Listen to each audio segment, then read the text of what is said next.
state of being is the most critical issue, which is why in The Secret it was mentioned that the secret to the secret was simply choosing to be happy. For no other reason other than that is your preferred state of being. Because there is no empirical physical reality, then state of being really becomes the only thing that determines the experience that you have in the idea of physical reality, because that's all it is. It's an experience, it's an idea. That is what is real about it, the experience. But physical reality itself is not real by itself, on its own.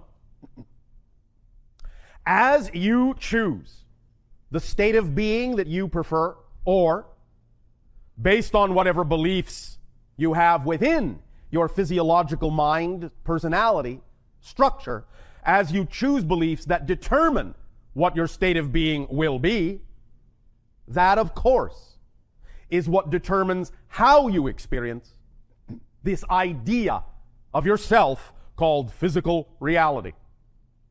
Because that's all it is. It's an experience of your own consciousness from a particular point of view, from a particular state of being that generates that kind of an effect within you, that you then call an externalized physical reality. Circumstances in physical reality, thus, are illusionary. They're just symbols. Again, as we have said many times, it's just a reflection based on what you are giving off. Now, The Secret calls this idea, law of attraction, the primary law. We refer to it as the third law of creation. It is, however, the first law of action, even within the four laws. Because the first law, that you exist, is simply a description of a state of being. The second law, that the one is all, the all are one, is also a description of the nature, of the structure of that state of being. But the third law, what you put out is what you get back, is the first law of action. And that is what is being said and the difference being made in The Secret by calling the law of attraction the first or primary law of the universe. Because it is the first law of action, and it's therefore the first law that actually brings about manifestational experience. Then the fourth law, everything changes except the first three laws, is what qualifies and colors that experience, what allows you different perspectives of the experience of creating the idea of physical reality. You will remember that what was also very important in The Secret was this idea that we talked about before about being passionate, as expressed in the concept of play, of playing with everything that happens in your reality, really having an attitude of gratitude toward it so that you receive every experience you have in a playful way, and thus by receiving it in that playful way can do that much more with it, be that much more creative with it, allow it to be that much more flexible, malleable, stretchable, changeable, formable. Play, that energy is what allows physical reality to become like clay. So play with the clay of physical reality. If you approach it from an energy state of being that is of a lower vibration, that's when the clay hardens.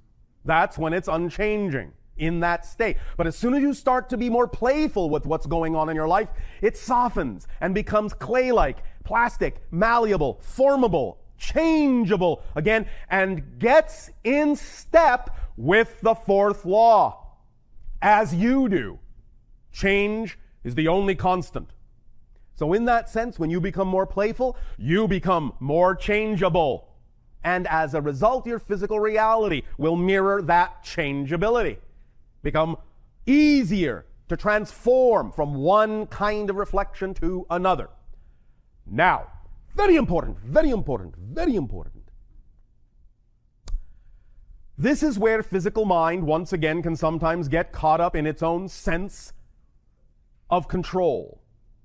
And that is that when we talk about the idea that what you put out is what you get back, the physical mind, because, again, of how it looks at physical reality being the only thing there is, will assume that if it doesn't see an exact one-to-one reflection in the circumstances that surround you with what it is you believe you're giving off, you will think that something has failed. Again, I remind you, this is where you get caught in your own paradoxical trap. Even though it is true that what you put out is what you get back, and that by being in a certain state of being, that will determine what the circumstances around you are, the first stage of that, the first manifestation of that will be usually, especially in your world of space and time, usually the first reflection will look the same as it used to. Because this gives you an opportunity to reinforce the state of being by responding to the circumstances that look the same differently than you did before. And that is where you then allow the circumstances to truly reflect that you have changed and demonstrate that you truly have changed by responding to the circumstances differently, even if they look the same as they used to. That's how it works. So the first reflection will usually be an echo of how it used to look. You must not respond to the echo as if that's the representation of your new state. You must respond to it, in a sense, as if you know it's just an echo, and that what you're putting out now, the new response to the old circumstances, that will solidify the vibration of your preferred state of being and truly allow the circumstances to change themselves and take their cue from the new vibration you're putting out, which is the absolute certainty that you are different. Because if you respond to the old echo in the same way you used to, you are not different. So in a sense, it's like you're testing yourself. It's like you're giving yourself an opportunity to decide whether you really do want the circumstances to change by first presenting yourself very often with the same set of circumstances to see if you respond differently to them, making a clear commitment that you have, in fact, vibrationally changed your state of being. Once you have then done that and respond differently to the same set of circumstances, then you have established that you truly have changed, and then the circumstances can reflect that change.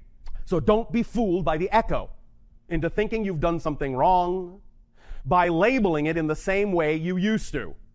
Oh, I didn't see what I wanted to get immediately. It looks the same as it did before. The same people are here giving me the same kind of feedback. I must have done something wrong, or something's not working, or you find that you're reacting to it in the same way you used to, because if you do, you have not changed. So that's the self-reinforcing mechanism that gives you the opportunity to decide whether you really want to change that circumstance or not. Because again, remember, all belief systems by definition are self-reinforcing. They have to be. If belief systems were not self-reinforcing and making themselves seem like the only thing there is to believe in, you wouldn't be able to have an actual distinct, discrete belief system experience. If beliefs did not come with a self-reinforcing mechanism, you wouldn't be able to have a discrete physical experience. And because they come with a self-reinforcing mechanism, when you change your vibrational state, one of the last things to fade will be the self-reinforcing mechanism. It will present the same scenario to you once again, but it will be presented not as a concrete reality, but only as an illusion, only as an echo of what was, to give you a chance to really decide that you will break through that self-reinforcing mechanism by defining and labeling it differently than you used to, proving that you have changed, thus allowing the reflection to then truly come. That's how that works.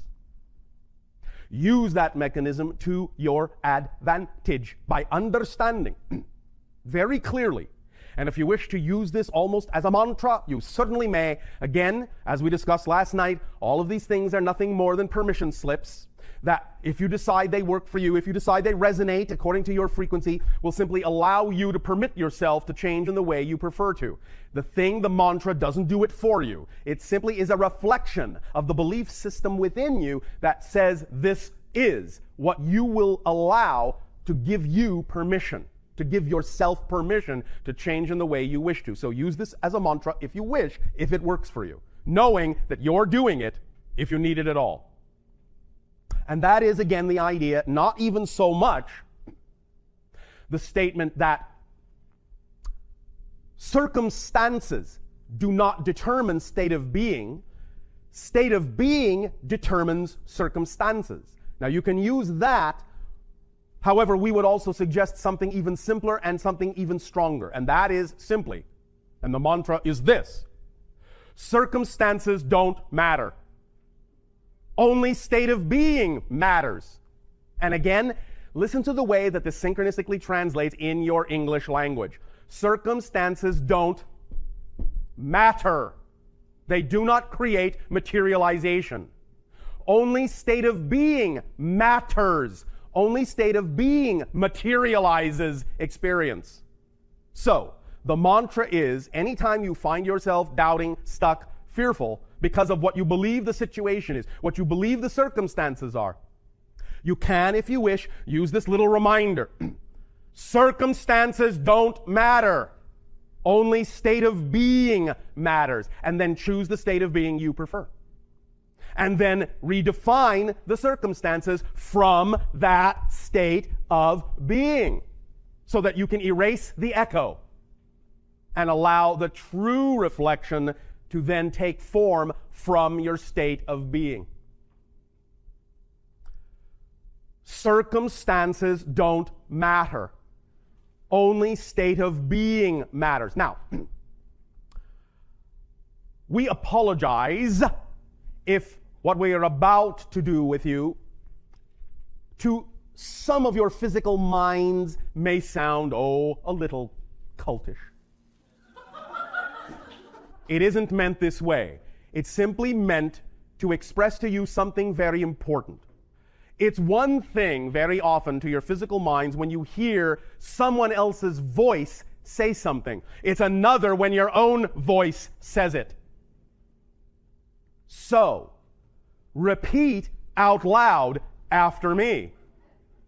Circumstances don't matter. Only my state of being matters. Only my state of being matters. Now, do it with excitement in a calm way. Because what this begets is simple certainty. Repeat. Circumstances don't matter. Only my state of being matters. One more time. Circumstances don't matter. Only my state of being matters. One more time. Circumstances don't matter. Only my state of being matters. Understand. When you say this to yourself in your own vibrational voice, you will start to listen. Because what you're doing by making this statement is what we talked about earlier. You are voicing a message from the higher self in language the physical mind understands. This mantra and all mantras of this nature are exactly that kind of tool. It is a way of translating for the physical mind in terms it can understand a communication from the higher self. That's why they're powerful, if you agree that it's a permission slip that works for you. So, anytime you find yourself in doubt, in fear, confused about the circumstances going on, stop. Say to yourself, out loud, no matter how many people might think you're crazy, Yes, of course, yes, of course, yes, of course. You can say it inside your head if you wish to. But if you're really being bold, and if it's really important to you to have the reality you prefer, then make a commitment and say it out loud. You don't have to shout. You don't have to scream. But stop and say, circumstances don't matter. Only my state of being matters. What state of being do I prefer? Then choose. And as you choose, behave that way toward the circumstances. You will be amazed at how quickly it will evaporate. You will take people off guard. At the very least, they might say, "Oh, she's crazy," and move away. And then you won't have to deal with them anymore.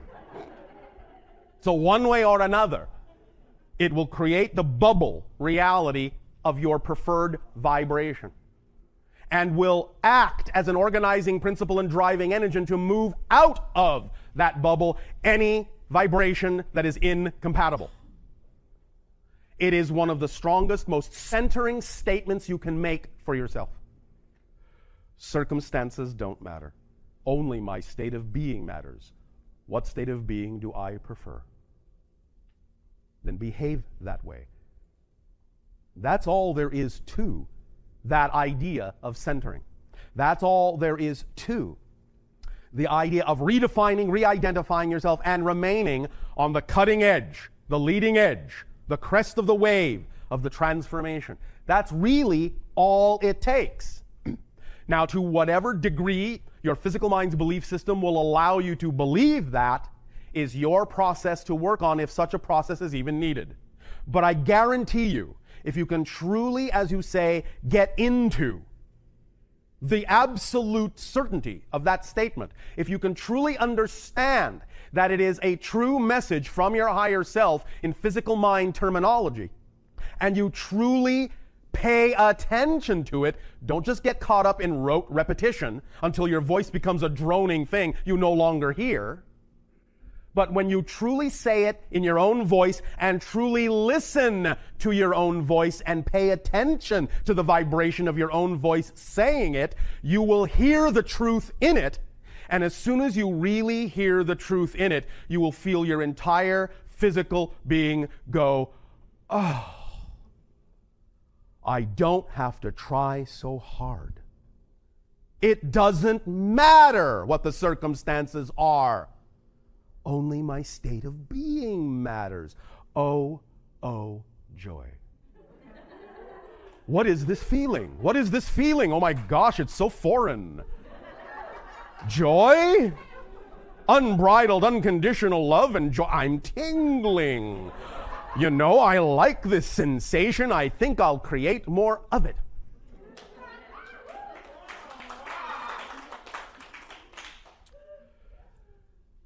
Now, then.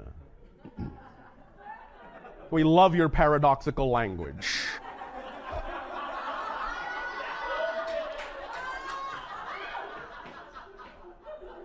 No wonder you're so confused. Now, then. Now or then?